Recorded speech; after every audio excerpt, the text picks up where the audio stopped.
The first one is an entitled people story. I thought I had landed my dream job when I was hired as a paralegal at a prestigious law firm in the city. As someone fresh out of law school, it was an amazing opportunity to gain experience at such a highly regarded firm. The salary and benefits were great too, allowing me to live comfortably while paying off my student loans. For the first few months, everything was perfect. I loved the fast-paced nature of the job and thrived under the high pressure. My coworkers were smart and helpful, always willing to guide me as the newbie. Even the partners and senior associates acknowledged my good work, promising growth opportunities down the line. That all changed when Karen joined the firm. Karen was a lateral hire, an attorney poached from another top firm in the city.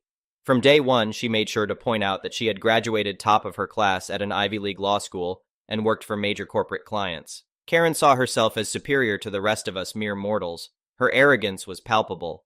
She'd stride around the office in her expensive business suits, sparing no opportunity to belittle her colleagues and undermine their work. As a paralegal, I was lowest on the totem pole in Karen's eyes. She treated me like her personal servant, assigning me the most mundane tasks beneath someone of my qualifications. I bit my tongue and carried on, not wanting to cause issues as the new hire. That professional courtesy was not reciprocated by Karen. She began nitpicking my work, fabricating mistakes that didn't exist. She scolded me harshly, even in front of partners and clients, portraying me as an incompetent fool. Her constant criticism crushed my confidence. I made sure to triple-check all my work, but Karen always found ways to put me down. She'd even spread lies, claiming my mistakes cost the firm thousands in losses. Things came to a head one day when Karen barged into my cubicle, slamming a folder on my desk. "What is this sloppy work?" she yelled. "These documents are riddled with errors. I always knew you were too incompetent for this job. Don't be surprised when you get fired." As Karen continued her tirade, falsely accusing me, I noticed a partner walking by. Perfect timing. I spoke up calmly and directly. "Karen, every document I prepare goes through multiple levels of review, including by yourself in many cases. If there were errors of the magnitude you claim, they would have been caught earlier."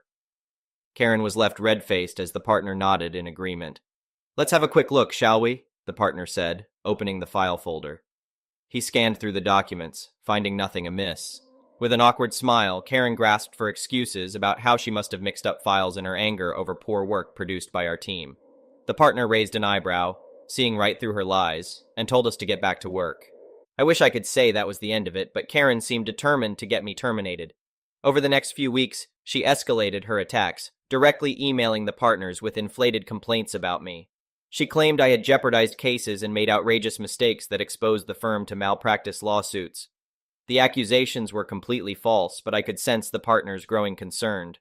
They pulled me into meetings, questioning me extensively about my work. I calmly presented evidence refuting each allegation, but the seeds of doubt had been planted. Meanwhile, Karen's mistreatment at the office continued. She vandalized my workspace when I wasn't around, ripping up case files and deleting documents from my computer to sabotage me. When I first reported it to HR, they didn't take me seriously, assuming I was making excuses for mistakes. But when it kept happening, I set up a hidden camera at my desk. Footage revealed Karen sneaking into my cubicle after hours and deliberately tampering with legal documents. HR had no choice but to start disciplinary action against her. You'd think that would make her back off. Oh, but Karen doesn't go down without a fight. She stormed into my cubicle the next morning in a rage. "You think you've won?" she hissed. "I'll make sure you never work in law again by the time I'm done with you." I told Karen to get out of my face and stop harassing me. She refused to leave, yelling louder to create a scene. That's when I discreetly turned on my phone's voice recorder and slipped it in my pocket. Karen grew more unhinged, making blatant threats about destroying my professional reputation. By the time security arrived to escort her out, I had 20 minutes of incriminating audio. Armed with video footage and the recording, I sought legal advice about suing Karen for defamation and workplace harassment. My lawyer loved the strong evidence I had gathered and agreed to take the case on contingency. We sent a demand letter to Karen, but rather than taking responsibility, she doubled down with more vicious lies to the partners. I had reached my limit. I filed a lawsuit immediately and forwarded the evidence to the State Bar Association. They promptly opened an ethics investigation into Karen based on her conduct. The law firm, desperate to avoid negative publicity, fired Karen and settled my lawsuit with a massive payout. Her career was left in shambles. The Bar Association suspended her law license for 2 years over ethics violations. She'd been exposed as an abusive bully who should never have power over others. Meanwhile, I happily started a new job at a much better firm, one where my skills are valued and I'm treated with respect. As for Karen, she can stew over how her arrogance and cruelty led to her downfall.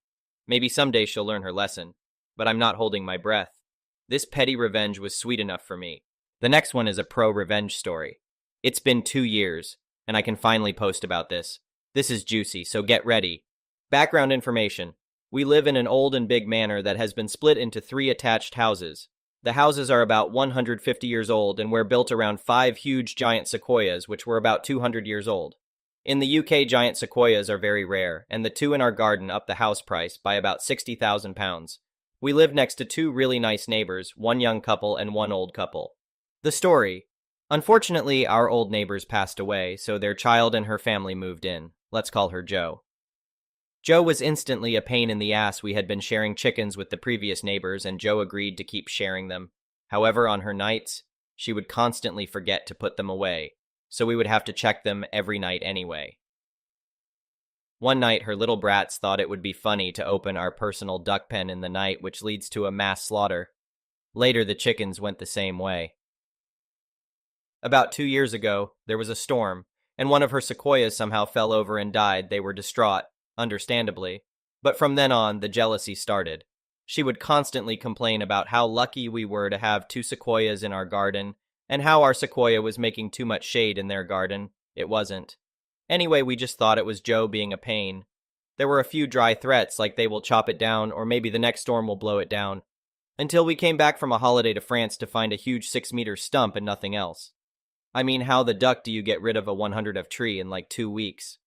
2 of our old British oak trees had been crushed as well. My mum and sisters were crying. My dad were red in the face, and we had no evidence Jo had done it. She claimed that there had been a storm, and she had to get rid of it. We had a security camera at the front of the house, but you can get in the back if you go through a few fields. We then were given an £8,000 bill for damages to her property, and to have the tree chopped up and remove the wood alone would have been worth a small fortune. We had lost all hope, and 2 weeks had passed when my dad came running in from the garden. We had put up a wildlife camera a few months ago and had caught everything. We got a lawyer on the phone and started our revenge. We got a tree surgeon out who said it was an original specimen brought into the UK in 1860, along with the 2 that were in Elveston Castle Country Park. There were 218 around the UK, but only 60 now. He also told us to call out an engineer because the roots might be in the foundation, so when they rot, it could damage the house. Turns out we would need to redo the foundations. Then we took Jo to court and sued them for damage to property, trespassing, and lots of other smaller claims. The tree would cost $250,000 to have another sequoia that was 200 years put in and looked after. It's basically impossible. Plus the damage to the foundation, which was $200,000, and the 2 oaks, which were another $25,000. So with the smaller claims, it went to about £500,000, $700,000. They had to move out. And we have now paid off the mortgage, done a lovely loft and kitchen conversion, and have basically done up the house and garden, as well as plant a 60-year-old sequoia tree in the back garden. We also had our kitchen counter and table made from the old sequoia. We now have a new lovely family living next to us who we share chickens, ducks, and pygmy goats with. They're very nice, and I make a fortune babysitting their kids. The next one is a petty revenge story. On a property with a beautiful lawn, and it came with side garden running along the fence bordering the sidewalk, full of herbs like mint, lavender, and oregano, some small carrots, and other stuff. I quickly learned that several older ladies in the neighborhood felt entitled to my garden. They were reaching through the fence posts up to their shoulders, going as far as their arm could reach, grabbing what they could and fill their plastic bags. They would wait till someone was out of the house or early in the morning to make their grab and run, so they were well aware they were in the wrong. Just knowing they were doing this whenever we were out of the house made my skin crawl, so I ripped out the garden. Less work for me now. It honestly became too much work and messy to have, but it wasn't a big deal, and there was plenty of it to go around.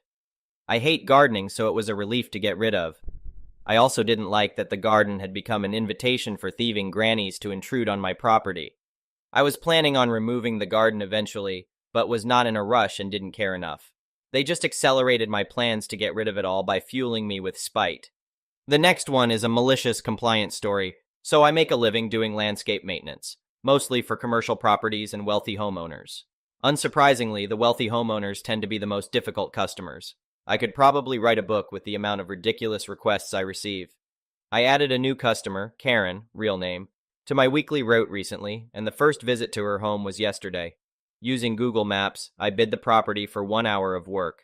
When I showed up, the place was a mess. It hadn't been serviced in months. I spent 2 hours making this place look about as perfect as it could. I cleaned up 2 half-dead palm trees, trimmed all the bushes, mowed, edged, string trimmed, and cleaned up all the leaves I was able to. An hour later, Karen calls my company, me, to complain about the work done. Apparently, they blew leaves into the corner of her property and left them. Well, that's complete bullcrap. But okay, I'll entertain the nonsense. The leaves in question were already in the back corner of the property, embedded in the pine straw, as they'd been there for quite a while. Standard practice is blowing out any loose leaves from garden beds and mulching or bagging them, which had been done. Karen didn't really want to hear reason when I tried to explain this and insisted I send someone out to get the remaining leaves. I went back and got every leaf off of her property, including over 75% of the pine straw. Of course, she called again to complain about her missing pine straw, at which point I reiterated the same thing I told her before. I let her know I'd be happy to replace the pine straw for $400. I haven't heard back yet. The next one is an entitled people story. Now on to my situation. I would not describe the full story here, but if someone wants it, I might post it as an update. Basically, I, M14, have to deal with a very toxic friend, M16, every day. We met in 2020. Things were well, but in retrospect, he was making fun of me from the very first conversation we had. 2 years later, we both went to a summer camp for 2 weeks where he showed his true colors and made my life hell, and almost all 100 kids there, even though we were split into 4 groups, complained about him. Also, since then, we argue over every smallest thing imaginable. For example, recently, I sent him a post about yellow paint in video games, and he blew up, being mean to me, saying literally nobody cared, based on him not hearing about any of it, then saying that this is stupid, and later counting this as another epic win on me after providing zero proof but remembering to call every message stupid. He turned "I'm just right" into a meme of some sort, but that is just how he acts all the time, seriously. Recently, I shared with him some negative comments about our mutual friend, which resulted in me calming her down for 2 hours in the middle of the night, and all he asked was, "What do I have to be sorry about?" Later, he also falsely said to her that I showed him all our texting, something she requested to do, and showed his message to me. I just asked why he would say that, to which he just laughed and said to the girl that fine, maybe not all of our texting. As a result, she hasn't texted me since that day. I've tried cutting him out about 15 plus times at this point, but earlier when we were meeting in real life, I introduced him to my cousin, and ever since, said cousin refuses to acknowledge that I don't want to talk to my friend, and puts us back in contact, unpreventable. Cutting my cousin out isn't really possible either. We are close and meet each other every weekend. I'm just really getting affected mentally because of being constantly picked on. If you want the full story, specific times he was outright a jerk, tell me in the comments. The next one is an entitled parent story. This all happened around 10 years ago and takes place over the course of the absolute worst months of my life. I had just turned 18 at the time, and thanks to my mom's gambling addiction, we lost the house that I had lived in my entire life. Almost right after we lost the house, a family friend offered to let us stay at her house with her family, since her and her husband had a few extra rooms. We moved into their very large house, and at first things were great. The family consisted of the EPs and their EK, who was the same age as me. All of them were understanding and nice at first, offering to let me and my mom stay for as long as it would take for us to get back on our feet. EM even got me my first job working as a volunteer at a bingo hall. It was all under the table kind of money, but I didn't care since it was money in my pocket that my mom wouldn't provide me. EPs had been family friends for a very long time, and are absolutely enamored with the idea of me and EK getting together, and have been ever since we were little. They constantly made comments like, "Look at the beautiful couple. You two look so great together," or "We'll give you lovebirds some privacy," whenever we were in the same place together. Despite me stating several times that I didn't like him in that way, they were determined to try to get us to work, like some kind of arranged marriage. I think that really fed into EK's ego, because about a month into my stay, there is when the first incident happened. We were walking down the hall when he smacks my ass from out of nowhere. I really freaked out and went off on him, yelling, cursing, and giving him a few shoves. Our parents came upstairs to see what all the yelling was about, and we end up getting separated. I tell my mom what happened, and she responds by telling me it wasn't a big deal, and to not rock the boat while we were living there. EK eventually gives some half-assed apology to me at dinner, and his dad made some joke about how he's relieved that he's finally taking an interest in girls, since they were starting to think he was gay. Things proceeded to escalate from there. Any chance EK got, he would make lewd comments or find some way to grope me. Every time I went to his parents, it was always hand-waved away as boys will be boys, or he probably didn't mean it that way, that he was a really sweet guy deep down and I should get to know him better. On one occasion, ED told me that I should be flattered.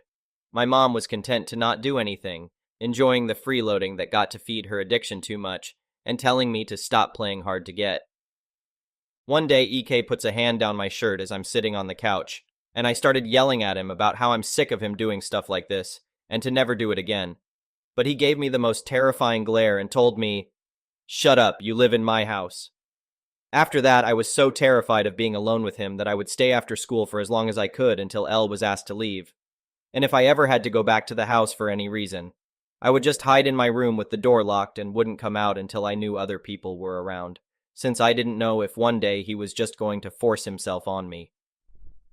Fast forward a few months and I'm told, not asked, that I'm going with EK as his date to his senior prom, which is in a week. EPs are super excited and tell me that we'll have the whole house to ourselves that night after we come back from the dance.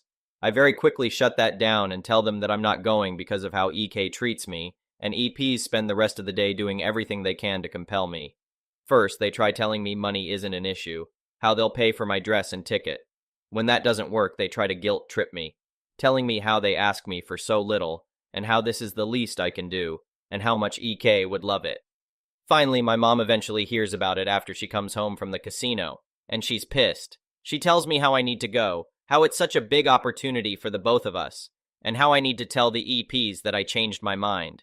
I refuse, and the day after EK's prom is over, EPs sit me and my mom down for a talk. They start implementing new rules about how they now expect us to pitch in for all the amenities, how we're expected to buy our own food, and how they're going to start charging us for rent.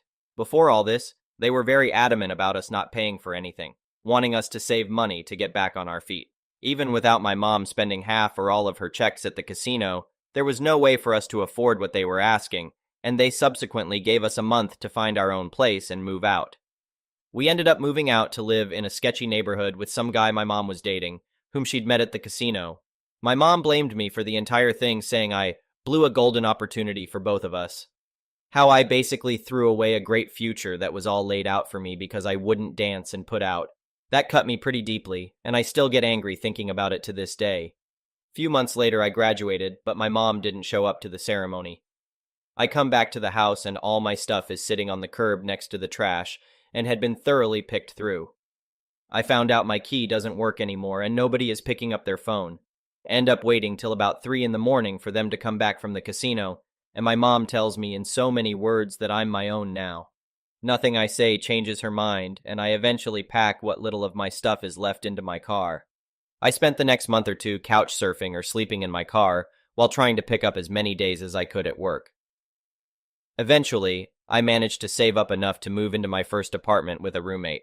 I haven't spoken to my mom or the EPs since then, but recently my mom left me a voicemail asking if we could talk, since she didn't like the way we left things.